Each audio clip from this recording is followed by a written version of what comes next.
नमस्कार, news please देख रहे हैं आप सब। मैं हूं आपके साथ साहिल किरनी।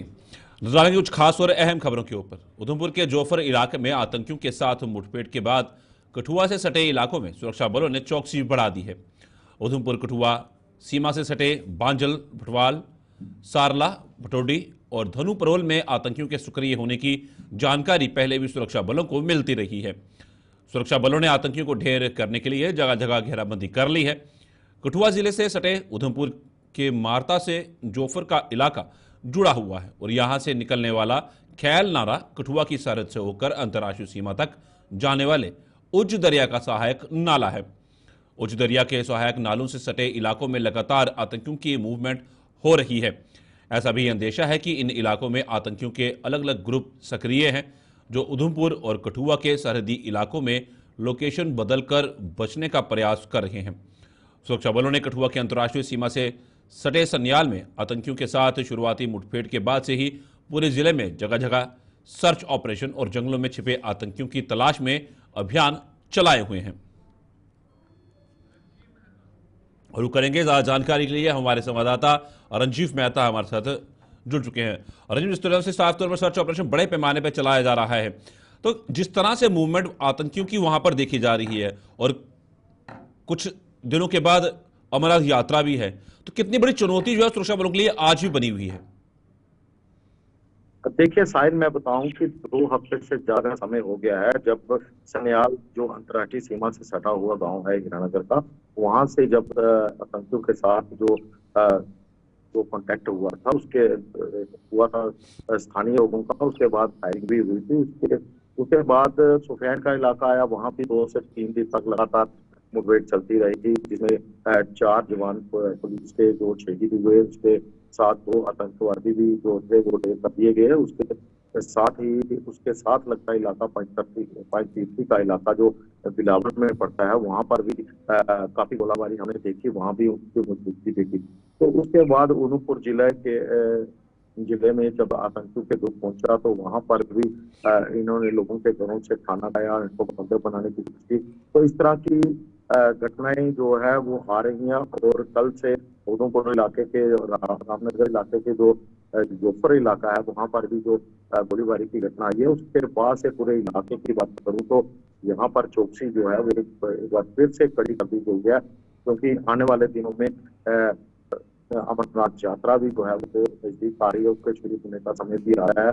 और आतंकी जो है इस फिराक में है कि वह पहाड़ी इलाकों में जाकर अपनी टेंट बनाए और वहां पर जो आतंकी नेटवर्क है उसको सुदृढ़ करें, उसको मजबूत करें। तो ये उनकी तरफ से किया जा रहा है और सिक्योरिटी फोर्सेज लगातार उनको ढूंढकर निस्तानाबूद करने की तैयारी में लगे हुए हैं। बिल्कुल, सिक्योरिटी लेकिन फोर्सेस तो अभी तक नस्तानाबूद जो करने के लिए समीक्षा लगे है हुए हैं रंजीव उसमें मेहता, पर अहम सवाल यह है कि हाल ही में केंद्रीय गृह मंत्री अमित शाह का दौरा रहा, सुरक्षा समिति पर बैठकें भी हुई, व्यवस्था की जांच की गई, पर फिर भी इनका एक्टिवेट होना, इतनी जल्दी सक्रिय होना इन आतंकियों का पिछले कुछ महीनों के अंदर, तो एक चुनौती जो है वो बनती जा रही है। और ये रूट पहले हुआ करते थे कि यहाँ से आतंकी जो थे वो मशेडी और बिलावर वाले एरिया से दूसरी तरफ जाने की कोशिश करते हैं, जो कि इलाका पड़ता है लाठी दानी धुना वाला, तो उस जगह पर सक्रिय होते थे जाके। फिर उसके बाद किश्तवाड़, भद्रवाह, ये पहाड़ियां लगती थी जाके।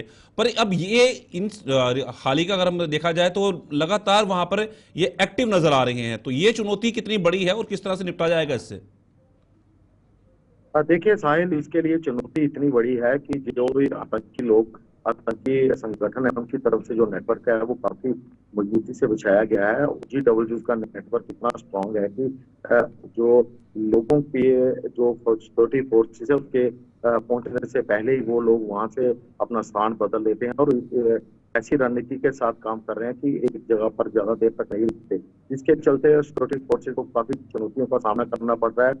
बॉर्डर से लेकर पहाड़ी इलाके तक हर जगह सुरक्षा बलों के लिए चुनौतियां हैं और इन चुनौतियों से पार पाने के लिए जो बैठकें हुई हैं उनमें जरूर कुछ बड़े फैसले लिए गए होंगे, उन पर अमल करना जरूरी होगा, तब जाकर इस आतंकवाद जैसे पर जो है वो काबू पाया जा सकता है। जैसा रंजीव, मेरा एक आखिरी सवाल रहेगा कि जिस तरह से ये हमने मूवमेंट देखी है और सुरक्षा बलों ने लगातार सर्च ऑपरेशन चलाया भी हुआ है और बहुत दिन हो गए हैं, सर्च ऑपरेशन जो है लगातार हर 1-2 दिन के बाद चलाया जाता है, तो बिना OGWs के आतंकियों को मदद नहीं मिल सकती है, तो उनको किस तरह से चिन्हित किया जा रहा है? क्या इसके ऊपर कोई कार्रवाई जो है वो अमल में लाई जा रही है? हाँ बिल्कुल साहिल, ऐसी ओजीडब्ल्यू के नेटवर्क को ध्वस्त करने के लिए सरकार की इस नीति पर भी काम कर रही है। कई लोगों को जिनके पुराने रिकॉर्ड रहे हैं आतंकियों का साथ देने को, उनको उठाया गया है, उनके उनको उनसे पूछताछ की जा रही है। जैसे सुफैन का इलाका, वहां से एक ही परिवार के पहले से एक सदस्य जो था, मेल सदस्य था, वो पहले से ही ऐसे आरोपों में जेल में है। अब सुफैन के बाद फिर पूरे परिवार को पूछताछ के लिए बुलाया है पुलिस ने। तो लगता है जरूर कोई ना कोई इनको ये शहर दे रहा है, जो इस इलाके के अमन के लिए काफी खतरनाक साबित होने वाली है। तो ये इसको ध्वस्त करना, जो ओजीडब्ल्यू का नेटवर्क है, इसको ध्वस्त करना काफी आवश्यक है, क्योंकि बड़ी चुनौती है सुरक्षा बलों के लिए, चाहे सेना हो, सीआरपीएफ हो या जम्मू कश्मीर पुलिस। लगातार अपने जितने भी सर्विलांस है उनका इस्तेमाल करते हुए इन आतंक को ढूंढ निकालने का प्रयास जो है वो लगातार जारी है, लेकिन सफलता अभी उससे दूर ही है। धन्यवाद रंजी, पूरी जानकारी साझा करेंगे। लगातार कठुआ में सर्च ऑपरेशन जो है उस सुरक्षा बलों द्वारा चलाया जा रहा है और सफलता कब मिलेगी ये आने वाला समय बताएगा। बढ़ते हैं आगे। भारतीय जनता पार्टी की जम्मू कश्मीर इकाई ने सदन में लगे धार्मिक नारों की कड़ी निंदा की है। भाजपा ने साफ तौर पर कहा है कि भाजपा राज्य के उस दर्जे के हक में नहीं है जिसकी बुनियाद ऐसे नारों और पाकिस्तान के साथ बातचीत करने के पक्ष पर और रखी गई हो। जम्मू में आज एक प्रेस कॉन्फ्रेंस को संबोधित करते हुए नेता प्रतिपक्ष सुनील शर्मा ने ये नारे लगाने वाले सियासी दल के नेताओं को आड़े हाथों लिया। उन्होंने आरोप लगाया कि 1979 में कश्मीरी पंडितों के घाटी से विस्थापन के दौरान भी ऐसे ही नारों का सहारा लिया गया था।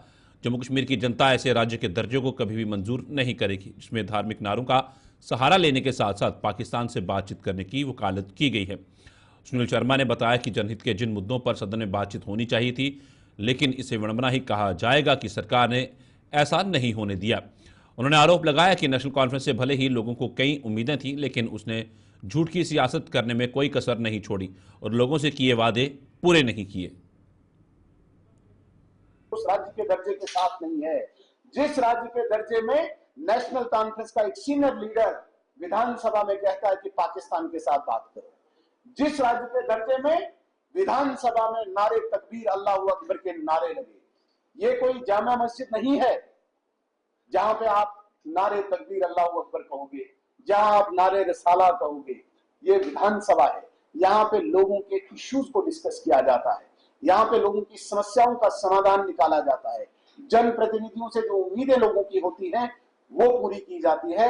लेकिन नेशनल कॉन्फ्रेंस इस प्रकार का राज्य चाहती है जहां पे नारे तकबीर अल्लाह अकबर इस लेजिस्लेटिव असेंबली में नारे लगे। मैं स्पष्ट कर देना चाहता हूं, 1989 में जब कश्मीरी पंडितों का एक्सोडस हुआ था, उस वक्त भी इन्हीं नारों का सहारा लिया था नेशनल कॉन्फ्रेंस। आज जिस प्रकार से लेजिस्लेटिव असेंबली में एक जहाद की एक संकेत देते हैं, इसको हम कभी भी एक्सेप्ट नहीं करेंगे और जम्मू कश्मीर की राष्ट्रभक्त जनता कभी भी ऐसे राज्य के दर्जे को एक्सेप्ट नहीं करेगी जिस राज्य के दर्जे में असेंबली में नारे तकबीर अल्लाह अकबर हो, जिस राज्य के दर्जे में पाकिस्तान से बातचीत हो, जिस राज्य के दर्जे में रेडिकलाइजेशन हो। किसी भी कीमत पर जम्मू कश्मीर में राष्ट्रभक्त जनता ऐसे स्टेटहुड को एक्सेप्ट नहीं करेगी। आज हमें जो विरोध है इस सरकार से, हम चाहते थे जम्मू कश्मीर में डेली वेजर्स की चर्चा हो, जो डेली वेजर्स सड़कों पे, जिन डेली वेजर्स ने बड़ी आशा की थी सरकार बनने के बाद। देखिए, राष्ट्रपति शासन में ये चीजें हो सकता है स्किप हो जाती है, ये राष्ट्रपति शासन था, लेकिन लोकप्रिय सरकार, पॉपुलर गवर्नमेंट इसको स्किप करे, कोई प्रावधान में बजट में लाए और उन लोगों के साथ जिन लोगों के साथ इन्होंने वादे किए थे, तो डेली वेजर्स के साथ इन्होंने कोई चर्चा नहीं की। डेली वेजर्स के मुद्दे को कोई इन्होंने चर्चा के लिए हमने जो एडजर्नमेंट लाया था उसको एक्सेप्ट नहीं किया। हम चाहते थे जम्मू कश्मीर में अनएम्प्लॉयमेंट पे डिस्कशन हो, इन्होंने होने नहीं दिया। तो बड़ी बदकिस्मती से हमें आज इस प्रेस कॉन्फ्रेंस के माध्यम से कहना पड़ रहा है कि भारतीय जनता पार्टी एक अनुशासित पार्टी है। हमारे विधायकों ने अनुशासन का पालन किया और जिस प्रकार से सरकार ने अपनी नालायकी और जिसे कहेंगे कि हम एक इंतहा, एक एक्सट्रीम पे जाके जिस प्रकार से एक रेडिकल लोगों की तरह उन्होंने वहां पे बिहेव किया, वो स्पष्ट जाहिर करता है कि उनको लोगों की चिंता नहीं है, जम्मू कश्मीर की चिंता नहीं है। वो दोबारा से धर्म के नाम पे विभाजन करना चाहते हैं जम्मू कश्मीर को। इसका हमें बहुत अफसोस है। जिस नेशनल कॉन्फ्रेंस को हम कहते हैं कि ये केवल झूठ की बुनियाद पे जम्मू कश्मीर की जनता को गुमराह करते हैं, वो उनका झूठ फिर सामने आया। विशेषकर तब जब उन्होंने केवल अंत्योदय अन्न योजना के तहत लोगों को अनाज देने की बात कही। नेशनल कॉन्फ्रेंस से सांसद मियां अल्ताफ ने उन पर लगे उन आरोपों का खंडन किया है जिनमें कहा जा रहा है कि उन्होंने संसद में वक्फ बिल का विरोध नहीं किया। मियां अल्ताफ ने इन आरोपों को बेबुनियाद करार देते हुए दावा किया है कि उन्होंने संसद में इस बिल के विरोध में नेशनल कॉन्फ्रेंस की ओर से अपनी भूमिका बखूबी निभाई थी। उन्होंने उस वक्त भी संसद में अपना पक्ष रखा था जब वक्फ बिल को संसद में पेश किया गया था। मियां अल्ताफ ने केंद्रीय गृह मंत्री अमित शाह के उस बयान से भी सहमत नजर नहीं आ रहे हैं जिसमें वे बार बार कह रहे हैं कि उपयुक्त समय आने पर जम्मू कश्मीर को राज्य का दर्जा लौटा दिया जाएगा। देखें, जो नेशनल कॉन्फ्रेंस का रोल था, जो उसको निभाना था पार्लियामेंट के अंदर, वो मैंने अच्छी तरह से निभाया। जब ये बिल 2 महीने पहले वक्फ की इंट्रोड्यूस हुई पार्लियामेंट में, इंट्रोडक्शन स्टेज पे, उस वक्त भी मैंने इसको अपोज किया और मेरिट्स पे किया और अपनी बात रखी, पूरे तरीके से एक्सप्लेन किया। परसों जब फाइनली उनको पास करनी थी, उनकी मेजॉरिटी थी, तो उन्होंने वो की। तो मैंने जो कुछ कहा मेरे लिए बेहतर नहीं है, आप सब ने देखा होगा। तो मैंने लोगों की तर्जुमानी, जम्मू कश्मीर के लोगों की वहाँ की, जो मेरा फर्ज था, मैंने अपना फर्ज निभाया। बाकी ये वक्त ऐसा नहीं है कि हम लोग इस मामले में एक दूसरे पे इल्ज़ाम लगाएं। हमें इस चीज़ पे एक दूसरे पे इल्ज़ाम नहीं लगाना चाहिए, ख़ास तौर पे कश्मीर की पार्टियों का मैं कहता हूँ। मैं एनसी को भी ये कहता हूँ, एनसी के मुखालिफ जो दूसरी पार्टियां हैं, हमको किसी एक मामले में तो यूनाइट होना चाहिए कि हम इसके खिलाफ हैं, बजाय ये कहने के कि हमने, उसने क्या कहा और मैंने क्या कहा। हमको बीजेपी के इस फैसले को सबको इकट्ठे होके एक्सपोज करना चाहिए और इसकी मुखालफत करनी चाहिए, क्योंकि इससे सिर्फ कश्मीर में ही नहीं है, पूरे हिंदुस्तान में लोगों के सेंटीमेंट्स जो हैं मुसलमानों के, वो हर्ट हुए हैं। तो इसमें कोई पॉलिटिक्स की बात किसी भी पार्टी को नहीं करनी चाहिए। मेरी रिक्वेस्ट सबसे यही होगी। कोई माकूल जवाब नहीं है, ये कोई माकूल जवाब नहीं है। और इस जवाब से कोई भी जो जी शऊर आदमी है, जो समझता है, वो ये समझता है कि ये हमारे साथ ऐसे ही मजाक किया जा रहा है, टाला जा रहा है। ये कोई जवाब है ही नहीं है कि हम उसको जानेंगे। जम्मू कश्मीर वक्फ बोर्ड की चेयरपर्सन डॉक्टर दक्षिणा अंद्राबी ने गृह मंत्री के उस बयान का समर्थन किया है जिसमें उपयुक्त समय आने पर जम्मू कश्मीर को राज्य का दर्जा लौटाने की बात कही गई है। डॉक्टर अंद्राबी ने कहा कि गृह मंत्री और प्रधानमंत्री का बयान पत्थर पर लकीर के समान है और जम्मू कश्मीर को राज्य का दर्जा हर हाल में वापस लौटाया जाएगा। उन्होंने वक्फ बिल के खिलाफ कोर्ट का दरवाजा खटखटाने वाले सियासी दलों पर पूछे गए सवाल के जवाब में कहा कि लोकतंत्र में हर किसी को कोर्ट में जाने की खुली छूट है। बहुत खुश आमदीद है इस बात का कि वो तो पहले भी हमें मालूम था, जब पार्लियामेंट में ही ये बात हुई थी, जब प्रधानमंत्री जी और हमारे होम मिनिस्टर साहब ने ये बात बता दी थी आईवान में। तो ये लाजमी है कि हमारी जो गवर्नमेंट है, जो हमारे प्रधानमंत्री जी है और होम मिनिस्टर साहब हैं, उनकी बात पत्थर की लकीर है। उन्होंने बता दिया और वक्त आने पे हमें वापस स्टेट मिलेगी। और ऐसा क्या हमारे प्रधानमंत्री जी या हमारे होम मिनिस्टर साहब ने कहा? देखिए, वक्त सही हो तो सही चीज लाई जाती है। अभी हमें लगता है जो उन्होंने कहा है उस पे हमें अमल करना चाहिए। इंशाल्लाह हम उसकी उम्मीद रखेंगे कि अगर उन्होंने बता दिया है, उन्होंने ऐसा बोला है, तो हम उम्मीद रखेंगे कि ऐसा हो। कोर्ट के दरवाजे इस डेमोक्रेटिक मुल्क में दरवाजे खुले हैं, लेकिन जो बिल पास हो चुकी है दोनों आईवानों में मेजॉरिटी के साथ, प्रेसिडेंट साहब ने उस पर मोहर लगा दी। अब वो कानून नाफिजुल अमल है, यानी वो कानून लागू हो गया है। उसमें अब आप कोर्ट जा सकते हैं। कोर्ट के दरवाजे हर एक के लिए खुले होते हैं, उसमें हमें कुछ कहने की ज़रूरत नहीं है। जिसको जाना है वो जाएं, लेकिन फिलहाल जो कानून बना है उसके साथ तो कोई खिलवाड़ नहीं है। ये कानून बेहतरी के लिए है, ये कानून वक्फ को आगे ले जाने के लिए है, ये कानून जो ग्रैब की हुई लैंड थी उसके खिलाफ है। ये कानून ये है कि जो ग्रैब की हुई लैंड जिनके पास है वो वापस आएगी और वक्फ डेवलपमेंट की तरफ बढ़ेगा। ये कानून उसके लिए है। बाकी जो अपोजिशन है वो शोर तो करेगी, उनको शोर करना है और ये डेमोक्रेसी है, वो शोर करना। त्राल विधानसभा के विधायक रफीक अहमद नायक ने जम्मू के मुठी माइग्रेंट में रहने वाले त्राल से संबंध रखने वाले कश्मीरी पंडित विस्थापितों की कुछ मांगों पर खरा उतरने का आश्वासन दिया है।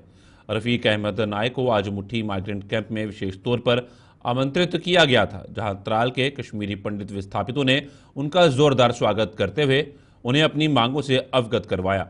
विधायक ने इन विस्थापितों का आभार जताते हुए इनके जल्द वापस कश्मीर लौटने की उम्मीद जताई। उन्होंने कहा कि कश्मीर कश्मीरी पंडितों के बिना अधूरा है, लिहाजा उन्हें उम्मीद है कि इनकी घर वापसी जल्द होगी।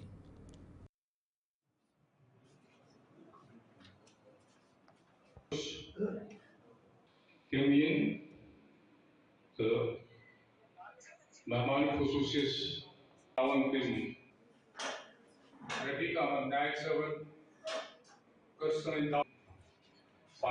कश्मीरियत इनके बगैर नामुमकिन भी है और नामुमकिन। ये त्राल की पंडित बरादरी हमेशा उनका ताउन इंसानियत के साथ रहा है। हमारे घर का ताल्लुक भी इनके साथ रहा है। ये उर्सा दराज से आज का नहीं है। सियासत को एक तरफ छोड़िए, इनके साथ हमारे जज्बाती मामले वाबस्ता है। इनके साथ हमारी नज़दीकी रिश्तेदारी दोस्ती। मैं चाहूँगा अपने दौर में कि ये जो इनकी घर वापसी अपने इलाके में जाने की मैं कोशिश करूँगा, इसको फैसिलिटेट भी करने की कोशिश करूँगा।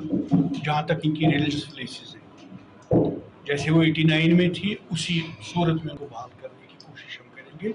इसके लिए मैं इनके साथ शाना बशाना कोशिश करूँगा। इन्हें कहा 89 जब से इन्होंने पलायन शुरू किया, जो भी इनके स्टाफ हैं जहाँ पर भी जिस हालत में उनको वही शक्ल और मजीद उसमें खूबसूरती लाने ताकि पूजा के लायक बने। उनके समक्ष हमने अपने बहुत सारे मसला जात रखे, उनका अवगत किया, उनका इस्तकबाल पुरजोश तरीके से किया।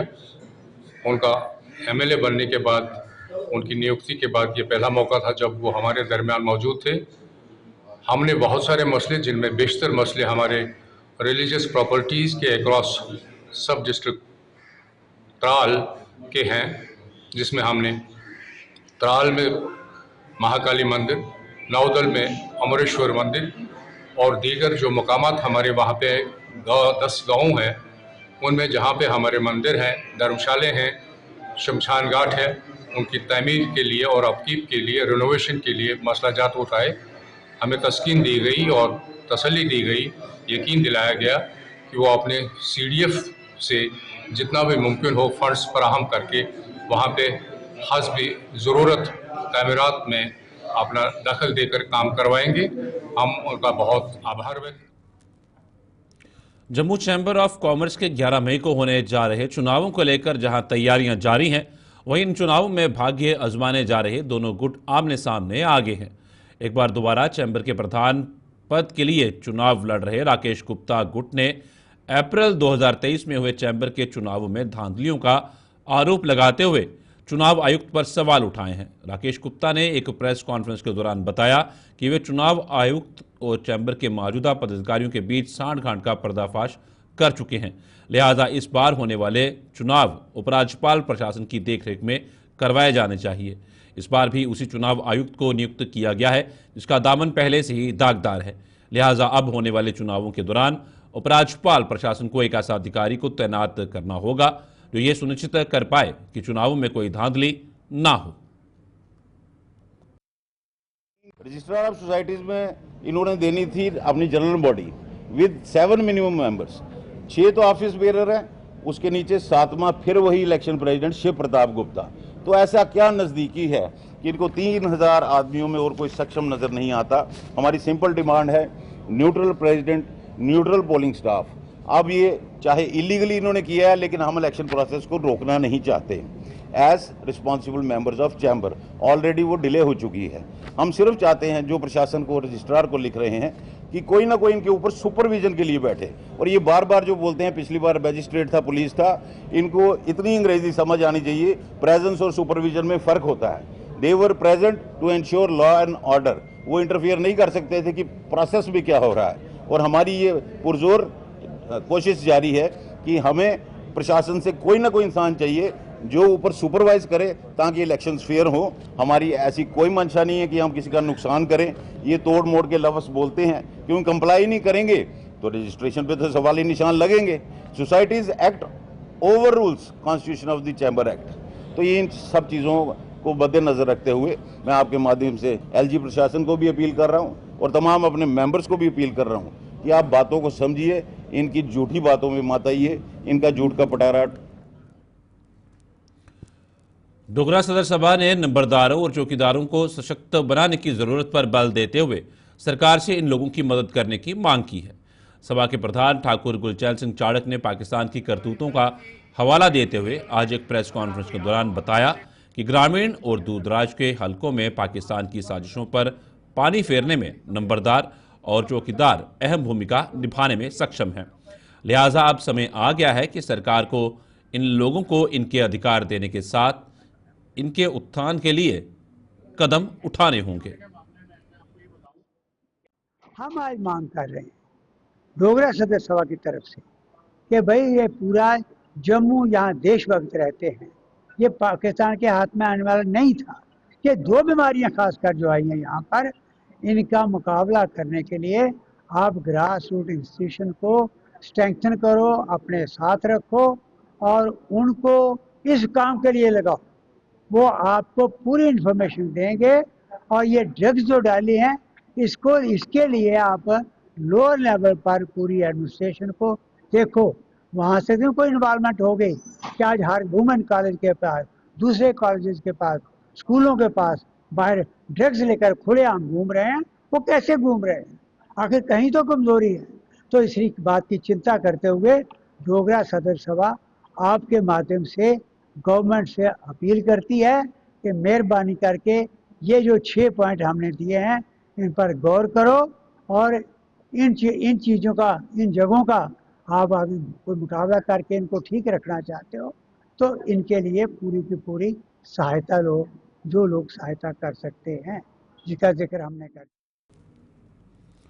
उधमपुर के चुल्लड़ी पंचायत में एक परिवार फाकाकशी का शिकार हो रहा है। इस परिवार के मुखिया की 2 साल पहले मौत हो गई थी और उसके बाद उसकी पत्नी कांता देवी के कंधों पर 4 बच्चों की जिम्मेदारी आन पड़ी, जो मजदूरी कर चारों का पेट भरने को मजबूर हो रही है। कांता देवी के मुताबिक कई बार उसके बच्चों को भूखे पेट भी सोना पड़ता है और बच्चों को पढ़ाना भी उसके लिए दूभर साबित हो रहा है। गरीबी रेखा से नीचे जीवन बसर करने वालों के लिए सरकार द्वारा शुरू की गई किसी भी योजना का लाभ उसे नहीं मिल पाया है। वहीं पंचायत के पूर्व सरपंच ने भी बताया कि तमाम कोशिशों के बावजूद भी इस परिवार को सरकार की तरफ से कोई सहायता नहीं मिल पाई है।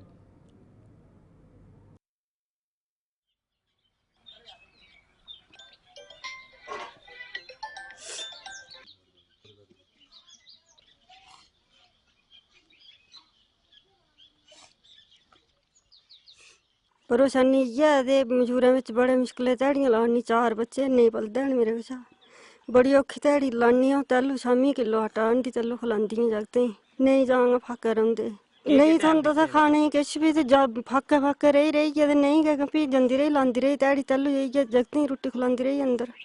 कोई टाइम ऐसा औंदा रेहा फाके सौंदी रेही, जागत बी ते आपूं ते सेई जन्नी। बच्चे थोड़े रौंदे इन्ने ओह् फाके थोड़े सेई सकदे न।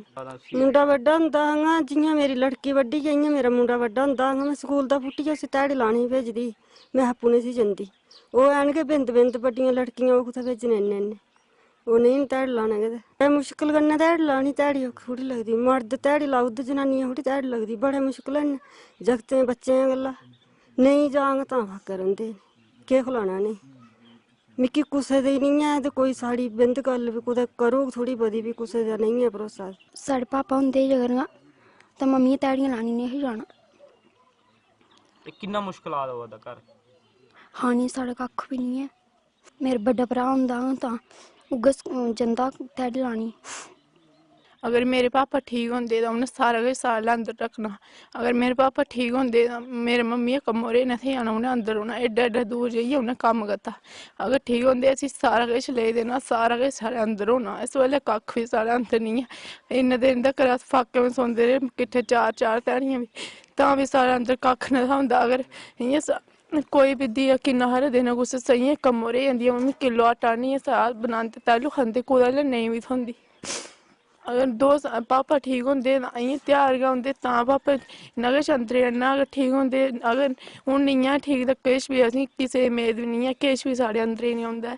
मम्मी कम्म पर जंदी तां किश किलो आटा होंदा, इ'यां कक्ख बी निं अंदरै औंदा ऐ। पैंसलां लगदियां, रबड़ शार्पनर बैग कताबां सारा किश, इन्ने पैसे लोड़दे देने आस्तै कक्ख बी निं ऐ। केह् दिन पढ़ना, सारा किश होऐ ते तैलू पढ़ोंदा, इ'यां केह् करी लेइयै पढ़ना। उ'नेंगी दिक्खना होऐ ते ओह् ठीक ते अस रोआ दे स्कूल बी घर बी, उं'दा सारा किश साढ़े एक कापी जुड़ोग वो भी तां नहीं तो नहीं। लेकिन बेचारी मजबूर हैं दिहाड़ी लगाने। हमें थोड़ी शर्म आती है कि देखो लेडीज़ आज बेचारी दिहाड़ी लगा रही है, ईंटें डुलान कर रही हैं, कहीं 4-5 जेंट्स होते हैं वहाँ पे काम करती हैं। हमें शर्म आई तो हमें थोड़ा गर्व हुआ। तो मैं धन्यवाद करता हूँ मीडिया बंधुओं का कि वो हमारी बात जहाँ पे सुनने आए हैं इस कांता देवी की, तो मैं शुक्रिया करता हूँ। हमें उम्मीद है कि चलो सरकार बड़े बड़े दावे करती है कि हम गरीब बच्चियाँ जो छोटी छोटी हैं, बेटी पढ़ाओ बेटी बचाओ का नारा लगाती हैं।